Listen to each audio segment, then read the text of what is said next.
இன்னைக்கு நம்ம unit 13 answer in a சென்டென்ஸ்ல 7th question. Which organ act as a suction pump in leech? So இந்த லீச்ல suction Pamba act ஆகுற organ என்ன அப்படின்னு கேட்குறாங்க.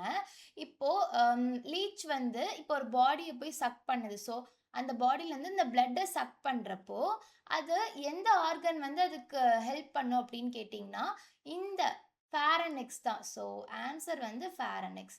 இந்த ஃபேரனெக்ஸ்ன்ற இந்த ஆர்கன் தான் வந்து சக்ஷன் பம்பா வந்து ஆக்ட் பண்ணும் லீச்ல. ஸோ இதுதான் நம்மளோட ஆன்சர். நம்ம இப்போ ஒரு குயிக் ரீகால். அவங்க என்ன கேட்டிருந்தாங்கன்னா லீச்ல சக்ஷன் பம்பா ஆக்ட் ஆகுற ஆர்கன் என்னன்னு கேட்டிருந்தாங்க. நம்ம ஆன்சர் ஃபேரனெக்ஸ். ஸோ இந்த ஃபேரனெக்ஸ் வந்து எங்க இருக்குன்னு கேட்டிங்கன்னா மவுத்துக்கு அடுத்ததா இருக்கும். Fine, thank you.